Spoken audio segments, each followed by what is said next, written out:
Bonjour à tous, bienvenue dans l'invité du jour. Alex Jaffré est le compositeur des musiques du film L'Arnaqueur ou encore de l'émission On n'est pas couché, mais aussi chroniqueur dans l'émission Télématin avec sa pastille Le son d'Alex sur France 2. Il a décidé de monter sur scène dans un premier stand-up musical. Il s'appelle Le son d'Alex Jaffré. Bonjour Alex. Bonjour Merci Camille. d'être avec nous. Ah, merci à vous. Alors, Merci tout ça. J'ai fait tout ça en vrai. J'ai l'impression que j'ai pas tout fait en fait. Il y a des trucs que j'ai pas fait dans ce que vous avez cité. Ah ouais, on a triché. Ouais, non, vous allez nous dire. En tout cas, vous étiez à Marseille au Quai du Rire, donc là, il y a quelques jours, c'était fin mars, et vous allez à Aix, donc à la Fontaine d'Argent, demain et après-demain, les 5 et 6 avril. Pourquoi avoir décidé de monter sur scène après avoir fait beaucoup de télé? Il y avait envie d'en dire plus finalement? Alors c'est vrai que c'est exactement ça. C'est-à-dire que le format assez court, les chroniques du son d'Alex font 3 minutes 30. C'est vrai qu'il y a tellement de choses à raconter. Et puis aussi l'idée de se faire un petit peu peur. Et puis aussi le plaisir d'entendre les rires. C'est-à-dire que quand vous faites des vannes à la télé, vous connaissez ça. Il n'y a pas trop de retour. Il n'y a pas trop, voilà. Vous êtes là, hey, c'était une super vanne. Et en fait, là, ce qui est vachement bien sur scène, c'est que vous avez un retour immédiat, c'est super chaleureux. Et pour l'instant, tout le monde, personne n'a acheté de fruits, de légumes, de trucs. Enfin voilà, c'était assez sympa. Bon, des pierres parfois, quelqu'un s'est pendu pendant un spectacle, mais à part ça, ça s'est très bien passé. Ok, parce que c'est une mise en danger quand même finalement, de décider d'affronter aussi à un moment le public en live. Ouais.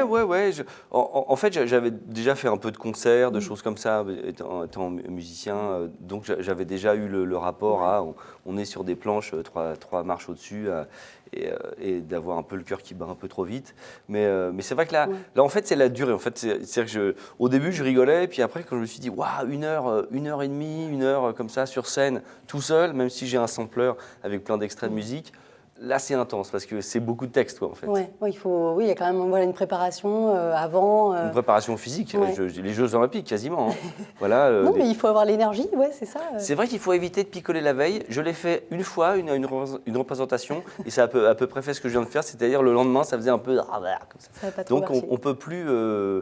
J'ai une vie de moine, en fait. Hein. J'ai une vie ascétique.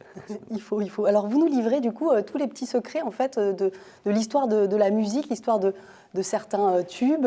C'est ça, un peu, dans ce spectacle? C'est ça. En fait, je raconte ma vie à travers la musique, mais à travers, en même temps, pas seulement la mienne. C'est-à-dire que si je vous parle de Hotel California, Eagles, on a tous des souvenirs sur Hotel California, on a tous des souvenirs sur Daft Punk. J'explique, par exemple, comment les Daft Punk ont écrit One More Time. Je démontre pas mal de morceaux.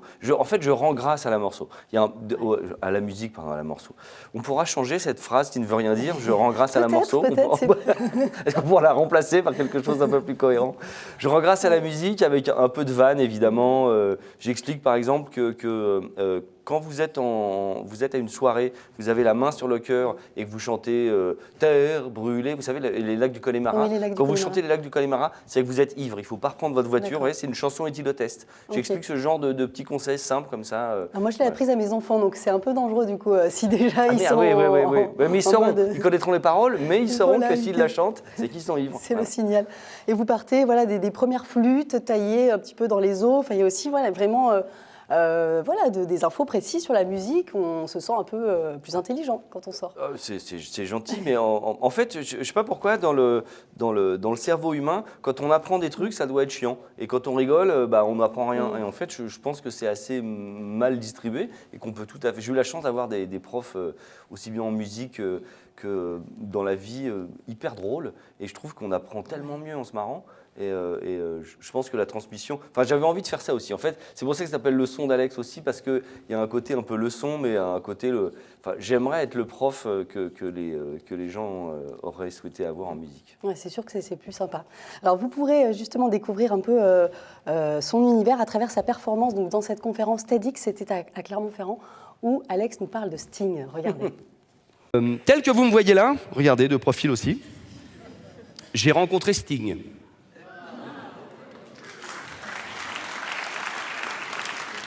Je lui suis pour rien, il n'est pas là ce soir. Mais j'ai rencontré Sting, qui est un garçon exquis, et je vous le confirme, il est très beau et charismatique. Oh mon Dieu, qu'il est joli. En fait, Sting, en parlant avec lui, me faisait part de sa passion pour les compositeurs russes, et en particulier pour Prokofiev. Prokofiev qui a écrit Roméo et Juliette et Pierre et le Loup, le plus connu. Il a décidé, lui aussi, de citer Prokofiev dans un de ses morceaux. Vous vous souvenez, Russians 85. Certains d'entre vous n'étaient pas nés.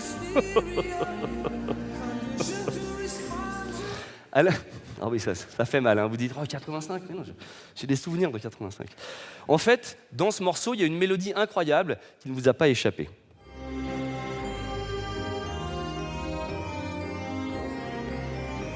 Vous vous souvenez de cette mélodie?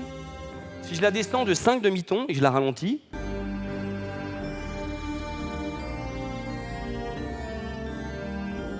eh bien en fait, cette mélodie, c'est une mélodie écrite par Prokofiev qui s'appelle Lieutenant Kilgé, une suite pour orchestre. Écoutez bien.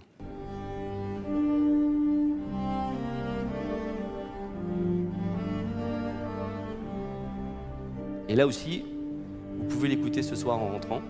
C'est très très beau. Tout ce qu'a fait Prokofiev d'ailleurs. Mais il faut que j'arrête parce que j'ai envie d'écouter jusqu'au bout. Mais après, on a d'autres trucs à faire. Alors le son d'Alex Jaffray, ça ressemble un petit peu à ça, hein. Vous avez votre sampler comme ça et puis vous nous emmenez dans des univers à chaque fois différents. Je me rends compte surtout que j'ai une seule chemise. Hein. J'ai la même chemise au TEDx que là. Elle est bien, elle est bien. Elle est très bien, mais j'en ai qu'une. Oui, en fait, c'est ça. Alors, c'est vrai que là, au TEDx, il y avait un peu moins de vannes parce que quand vous êtes invité à une conférence TED, on doit être un peu sérieux. Donc déjà, j'étais borderline. C'est vrai que sur le son d'Alex, il y a beaucoup de vannes. Je tue beaucoup de musiciens parce que j'ai une cloche, vous savez, la cloche d'enterrement. Comme ça, donc tous ceux qui passent, c'est vrai que Jul, Maître Gims, machin, tout ça. Enfin voilà. Je dis par exemple que je reçois beaucoup de disques. Par exemple, je reçois les disques de Booba, Caris et Maître Gims. Et en fait, ça me fait penser à Ennio Morricone parce que c'est le con, la brute, le truand, voilà. Ce genre de choses. Okay. Ça me fait beaucoup d'amis, mais en fait, à tête, je ne pouvais pas faire ce genre de vanne, par contre. On apprend aussi pourquoi Cabrel est un psychopathe, un peu aussi dans le spectacle. C'est vrai. Ouais. Et c'était à la fois un génie, à la fois un psychopathe. C'est-à-dire que dans les paroles de chansons de Francis, j'essaie de le faire avec l'accent, mais ici, je ne peux pas. Hein, Francis, et ben en fait, il y a il a la réponse à tout. C'est-à-dire que vous arrivez avec 3 quarts d'heure de retard à un rendez-vous galant, et vous ne savez pas quoi dire, et vous dites je viens du ciel, et les anges par endroits parlent de toi, voilà, et là, hop, tac, ça passe comme ça. En fait, il y a 3-4 trucs. Pourquoi hypochondriaque qui fait flipper? Si vous avez un copain qui a une sorte d'angine chronique, par exemple, et que vous lui dites dis donc, on entend comme un bout de tissu qui se déchire à chaque fois que tu respires, le mec va tout de suite s'acheter une clinique ou il va passer un scanner. Vous voyez ce que je veux dire? Donc en fait, il faut se méfier de Cabrel, qui à la fois sauve de toute situation. Par exemple, posez-moi une question, Camille, n'importe quel thème, n'importe quoi, une question existentielle sur votre vie. Sur ma vie, pourquoi je dors si peu? Est-ce que ce monde est sérieux? Vous voyez? C'est vrai. Voilà, il a la réponse à tout. Et ça marche pour n'importe quoi. Les gilets jaunes, est-ce que ce monde est sérieux? Ça marche toujours. Il est fort. C'est un philosophe, en fait. Pour dégoter toutes ces pépites, Alex, comment vous faites? Vous écoutez de la musique 24/24? Ça se passe comment? Alors, j'ai 2 choses. D'abord, j'ai Marion, qui est ma collaboratrice depuis 10 ans, qui est une petite perle absolue. Marion, gros bisous. Et puis surtout, par rapport à ce que vous dites, c'est quand on écrit de la musique, le seul métier où on n'écoute pas de musique quand on travaille, en fait, c'est quand vous êtes compositeur. C'est-à-dire que si vous êtes graphiste ou réalisateur, n'importe quoi, vous pouvez écouter de la musique ou peintre. Mais quand vous écrivez de la musique, vous ne pouvez pas en écouter. Donc en fait, j'en écoute quand je ne suis pas au studio. Mais c'est vrai que j'en écoute beaucoup. Et puis j'en ai écouté beaucoup. Comme je suis en mobilette, en scooter, et que j'ai un casque, vous savez, avec un Bluetooth, machin, en fait, j'écoute plein de podcasts, plein de musique, plein de choses. Donc, ce qui explique que parfois, je me fais des côtes, hein, comme ça. C'est pas sérieux, ça. C'est pas sérieux, il faut pas faire ça chez vous. Mais je crois, en fait, au fond de moi, il y a un cascadeur qui sommeille. J'ai pas le physique pour, parce que j'ai un physique de lâche, hein, comme dirait Boulevard, mais j'ai pas... En fait, je crois que dans ma prochaine vie, je serai cascadeur. D'accord. Et le son du moment, si vous avez là comme ça ce que vous avez écouté là tout récemment et qui vous a plu? Alors j'ai été sidéré par la musique qu'a faite Pinar Toprak. Alors c'est un nom chelou, elle est moitié turque, moitié américaine. C'était la bande originale de Captain Marvel, le dernier film de super-héros. Et en fait, c'est une femme compositrice, c'est hyper rare, et une femme compositrice dans un blockbuster de super-héros, alors là, il n'y en a quasiment jamais eu. J'ai trouvé ça pas mal. Ok, voilà. C'est elle qui a écrit la musique de Fortnite. Pour tous les jeunes gens qui jouent à Fortnite nuit et jour, voilà, la musique que vous entendez, c'est Épinard Toprek. Alors, on vous voit toujours régulièrement sur les plateaux de Télématin. Comment ça se passe, la collaboration avec... c'est Laurent Bignolas qui a succédé à William Lemergy. Très mal. Non, Ouais, très mal. C'est bien. Non, c'est très sympa. Lolo, il est. En fait, je pense que pour lui, c'était plus dur que pour tout le monde, parce que pour tous les autres chroniqueurs, parce que les autres chroniqueurs, on Oui, vit vous êtes ensemble une famille, depuis là, maintenant. 10-15 ans. Donc lui, il arrive, c'est un peu, vous savez, c'est comme si c'était le beau-père qui arrive dans une famille où il y a déjà 15 enfants. Donc, et je trouve qu'il s'en est très bien sorti. Il a trouvé son rythme et on se marre bien. Puis on a un bon plateau maintenant, un truc à peu près. Bon, ici, c'est 2 fois. Non, oui, non.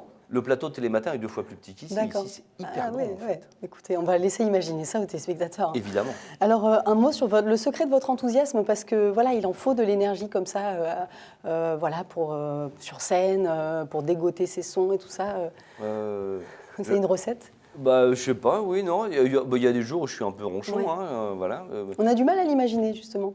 Oui, bah, demandez à mes associés au Ok. studio quand il y a un truc qui marche pas, quand je trouve pas une mélodie ou qu'il y a un truc. Ah non, mais sinon, je sais pas. C'est Prévert qui disait la moindre des choses ne serait. Je sais plus, il avait une formule comme ça sur la bonne humeur. La moindre des choses, ce serait d'être de bonne humeur et de donner envie. Je pense que c'est pareil. Hein, vous irez sur Internet chercher Voilà, on ira la vraie la vraie réplique, ou alors phrase. on le changera. On pourra refaire tout ça. Hein, ce sera. Je ne crois pas, c'est ça Ah la bon, blague. tout ça, c'est pas vrai, on pourra pas changer. Non, en fait, je pense que c'est un truc très bête, mais j'ai remarqué ça petit. Quand vous souriez, quelqu'un que vous connaissez pas vous sourit. Si vous faites la gueule, quelqu'un que vous connaissez pas, soit il vous sourit, soit il y a plus de chances qu'il vous fasse un peu C'est le sûr. museau. Ouais. Donc je pense que par échange, j'apprends ça à mes enfants aussi. Un petit mot aussi sur votre agence sonore, donc c'est Oui. Start Trek, et donc avec cette agence, vous produisez des tas de sons pour le cinéma, Oui. la télé.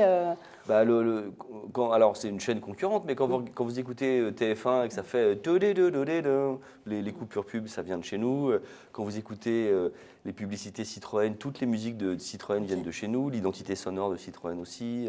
Scène de ménage, c'est nous. Beaucoup de longs métrages, de séries. Oui, c'est une agence qu'on a montée avec Domiti et Gilles, mes 2 associés. On a monté l'agence il y a une 15aine d'années maintenant. Et on fait beaucoup de choses, des défilés, des musiques d'événements, beaucoup d'habillages télé, BFM, Gulli, France 2, TF1. Ouais, le son, c'est votre vie, quoi. Ah, le son et la musique, oui, oui. Et vous avez raison de dire le son, parce que j'adore tout ce qui est sound design et qui va un peu au-delà de la musique. Merci en tout cas. Mais Alex merci à Jaffray, vous, Camille, c'est d'avoir adorable. été avec nous. Donc le son d'Alex Jaffray est à découvrir sur scène, donc à Aix-en-Provence, à la Fontaine d'Argent, les 5 et 6 avril. Voilà, en tout cas, ça réchauffe, ça fait du bien. Merci d'avoir été Merci. avec nous et Merci merci à vous beaucoup. de nous avoir suivis. À bientôt.